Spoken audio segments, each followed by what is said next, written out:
Well, hello to everybody here. It's Teresa Sanderson. Super excited to connect with you today and welcome you to another episode of the Nurse Entrepreneur Spotlight. With us today, we have Keith Carlson, who is known across social media and the online world as Nurse Keith. So super excited to welcome you, Keith. Thank you for sharing some time with us today. Thanks for having me, Teresa. Of course. For those of you in the audience who don't know Keith Carlson, I'm going to give you just a quick rundown of who he is and what we can expect to learn about today. So Keith is a professional podcaster, freelance writer, consultant, and motivational speaker. His passion is coaching nurses and healthcare professionals to have the most satisfying, vibrant careers and personal lives that they can achieve. As a career coach, who is also a seasoned nurse, Keith brings an intimate understanding of the healthcare landscape that allows a deep insight into the needs and challenges of his clients. Keith coaches nurses and healthcare professionals in a few of these areas. They're all amazing: career planning, strategy development and management, networking, social media and interview skills, resume and cover letter optimization, LinkedIn maximization, personal branding, self-confidence and career vision, entrepreneurship, blogging, writing, and podcasting. Again, welcome, Keith, and thank you again for being with us. Thanks, Teresa. I'm looking forward to it. Yeah. As we get started today, you have had such an interesting career, and I've followed you for a while. But I would like to go back a little ways first, because there are many people who watch this podcast who are aspiring nurse entrepreneurs, and they're trying to figure out, how could I ever go from traditional nursing into something in the entrepreneurial space? So I'd like to chat with you a little bit about the kind of nursing that you did before you became an entrepreneur. Tell us a little bit about the kind of healthcare settings that you worked in and the kind of work that you did. Yeah, well, right out of nursing school, this was 1996, so the mid-90s, and I did what everyone said was professional suicide, and I did not go into med-surg. I did not go into acute care.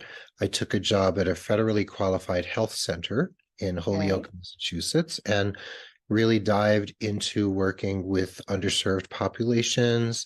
Worked deep in the Puerto Rican community in Western Massachusetts. I was pretty bilingual at the time and became more and more bilingual over the years.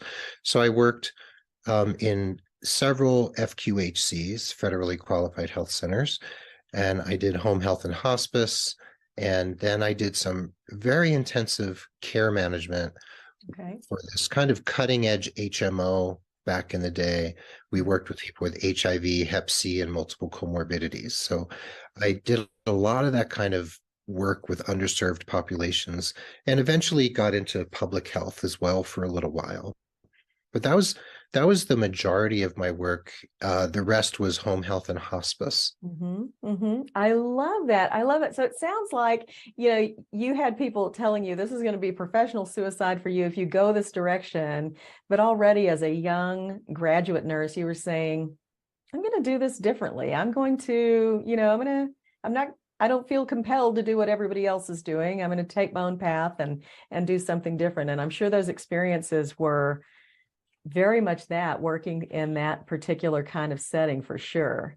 Yeah, they were very formative, and I wasn't super young. I was 32 when I graduated with my associate degree. So I'd done a whole lot of other things in my 20s, including going to art school. So, it took me a while. I was kind of a slow bloomer. It's not a race, so that's a good thing, right?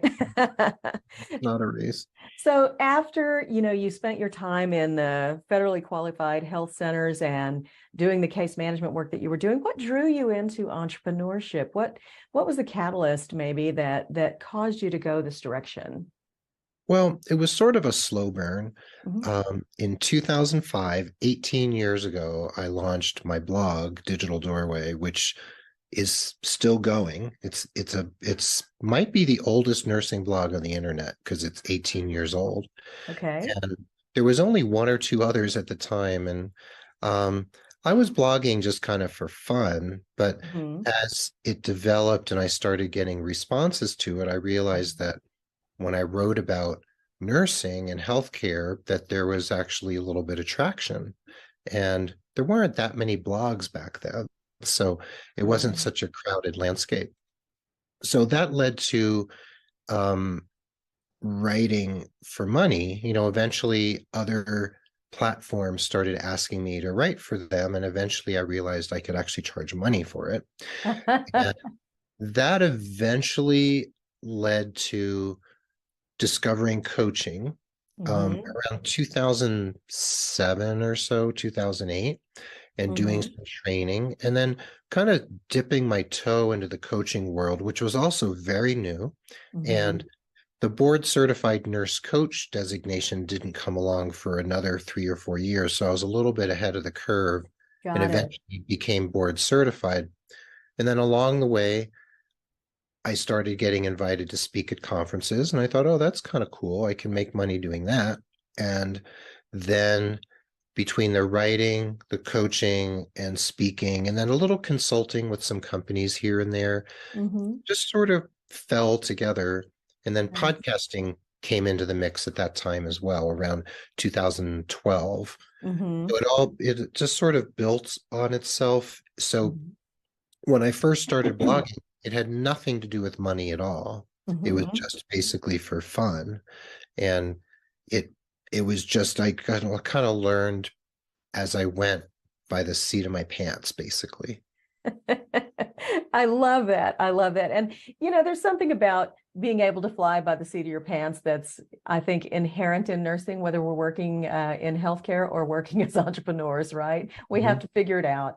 And Sure. I love that. I love that. So it sounds like even when you were working full time, you were dabbling in the writing. Am I understanding correctly? And just kind of started the blog and then little by Yeah. little things started falling together. Yeah, it was a Mhm. little bit of dabbling. And Okay. what the way I describe it is that, I was doing this much paid work and Mhm. this much kind of like checking out entrepreneurship. And then slowly the balance changed Right. until I hit this critical point where I was like, oh, I think I could actually quit my job and I could maybe support myself doing this. And Mhm. that was about 7 or 8 years ago. And Okay. admittedly, entrepreneurship goes up and down. So Mhm. there are periods where I pick up contract work for a while. I'm actually Mhm. picking up a part-time project here in Santa Fe doing tuberculosis surveillance. So Got it. I pick up Mhm. stuff along the way when it's like, Mhm. I'm getting married next year and I want to save up some money. So Yep. I'm sort of I I just play with my time and Yeah. I figure out what's the best use of my time right now. I love that. I love that. And I think that is one of the things that I would love to see every nurse have control of is, really being the CEO of their time and being able to pick and choose those opportunities that are going to be the best use of our gifts and talents, right? To where we can be doing work that we love and enjoy, work that we find meaningful, and make a living, Yeah, whether it's on the entrepreneurial side of things or on the traditional healthcare side of things. So I love it. And I believe your story has a lot of impact for many listeners who and watchers who are viewing this right now because you did that slow burn transition. And I don't believe I've ever dialogued with anybody who did it, just kind of consistently over years, making that gradual change and finally going, oh, I'm here. I'm here now. I think I can quit my job and I can do this my way. And if I need a contract, I'll pick it up. So congratulations on that. I just think that's a beautiful example of that.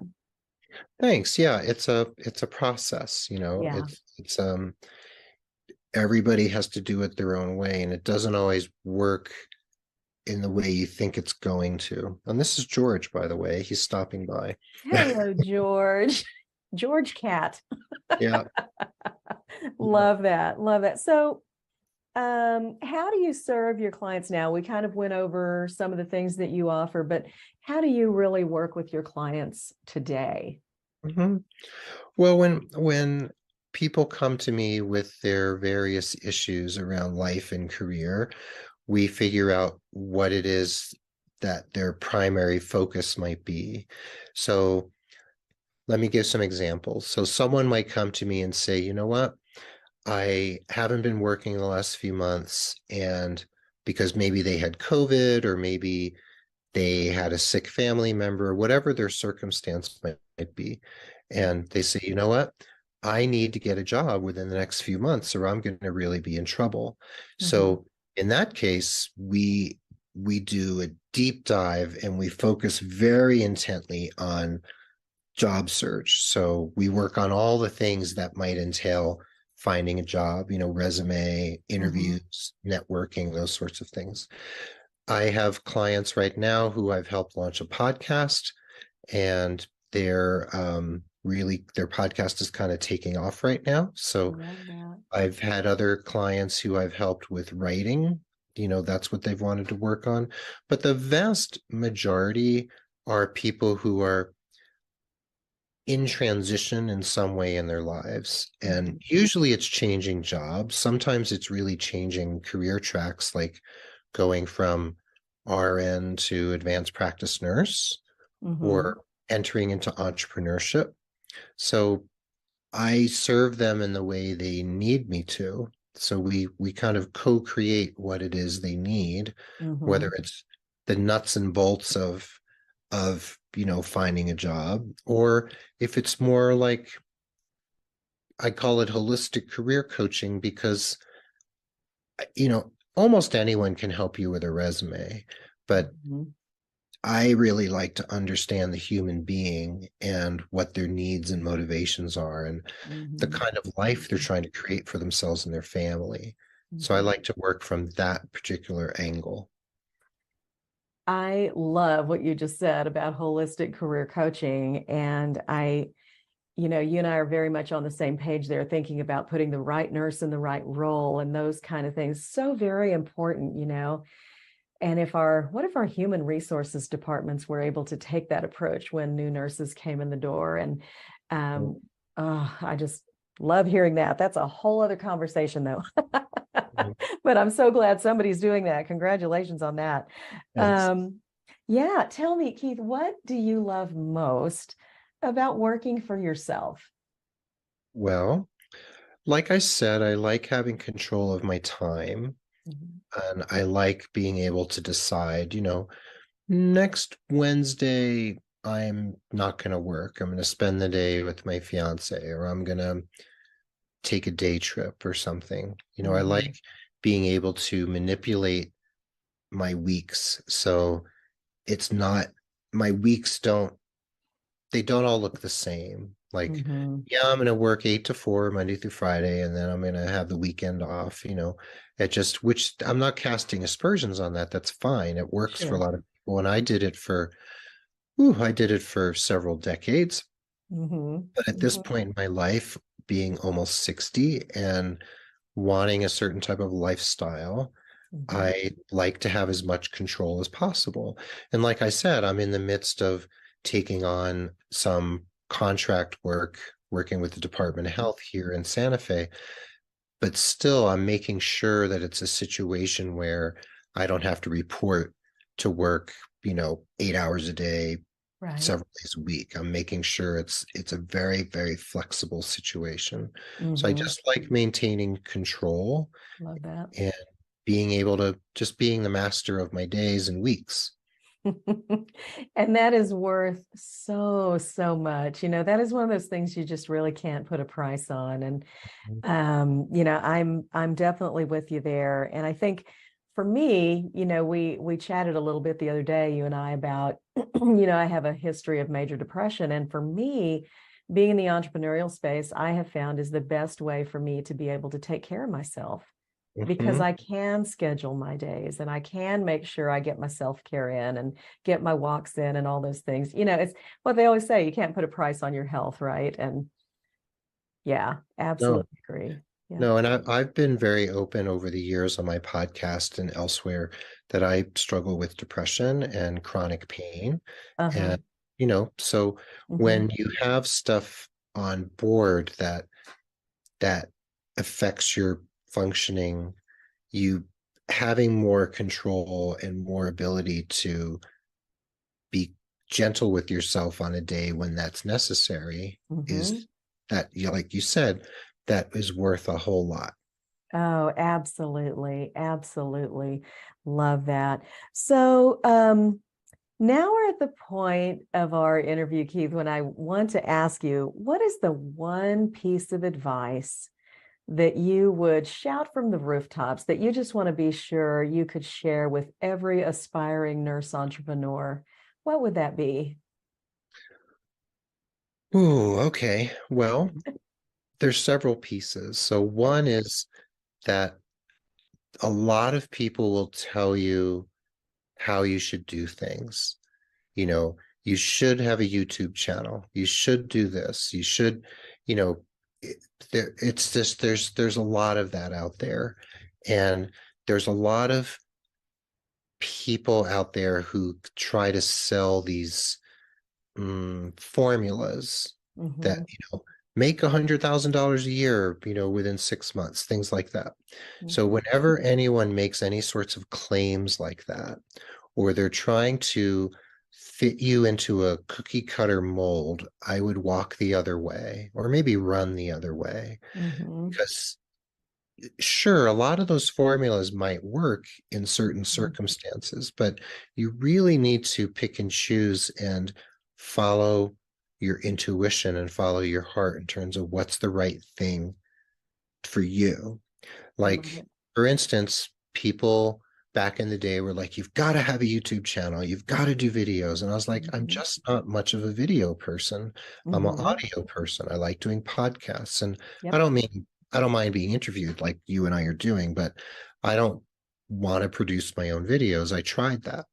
Hmm. And people were saying, you can't do podcasting. Podcasting's not going anywhere. This was, you know, 10 years ago or so. And I was like, I think people are going to love having all this information and entertainment and education in their pocket where they can take with them anywhere they go. And they won't need to look at their screen in order to learn and be entertained, right? So Right. I followed what my intuition told me was the right path. And I've made plenty of mistakes. And I've probably left a lot of money on the table too, because I haven't chosen to do the things that people have said I should do. Hmm. But I've chosen a very gentle form of marketing, a very non-pushy, non-assertive, non-aggressive form of marketing my work, Hmm. and that's fine with me.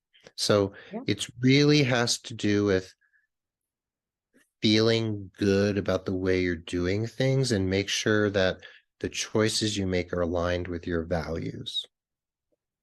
I love that. That is a wealth of information, and I absolutely agree, because you know what anyone else claims is there's never a guarantee Mhm. behind any of those claims, and you can really be pulled in so many different directions. You know, I love live video and I do a lot of live video, but I'm not on TikTok.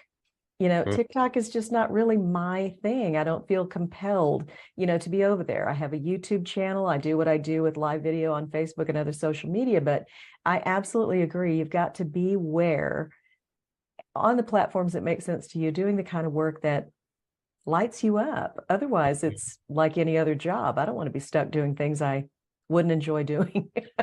Yeah, if you forced yourself to do things where you feel like you're selling your soul, or you're Hmm. selling out, or you're going against the natural grain of your way of being, you have to really look at that really clearly. It's fine to go beyond your comfort zone. I think that's really important, Hmm. but not playing by rules that you feel like really don't work for you. Absolutely. Absolutely. Well, I have so enjoyed being able to chat with you today, Keith. It's always a pleasure. Right now, what I would like to do is just allow you to share with our viewers a little bit more about you and your business, and how they can connect with you to learn more about you. Okay. Thanks. Yeah. Sure. So nursekeith.com is the main place to find everything. There's podcast episodes, all the links to all my social media, etc., and links to my blog. So that's a central place. I'm on LinkedIn, Twitter, Instagram, Facebook. Those are the places where I hang out. LinkedIn is one of my main places where I spend time. I think it's a great place for professionals. So, like you said at the beginning, I do help people with their careers. And like I mentioned, resumes, getting ready for interviews, those sorts of things. If anyone is interested in podcasting, for instance, I've helped a number of clients launch podcasts. And, you know, podcasting isn't rocket science, but there's a lot of nuances to it that are good to know before you get going. And I made plenty of mistakes, and I like to teach from the mistakes I made and also the successes that I've had. Mhm. And that is a very fun medium, and I love teaching it. Um, if people want to know how to use LinkedIn and brand themselves in that kind of gentle, thoughtful, non-assertive way, I also love to help with that. So any type of transition or any type of work around what I just mentioned, those are sort of my sweet spots.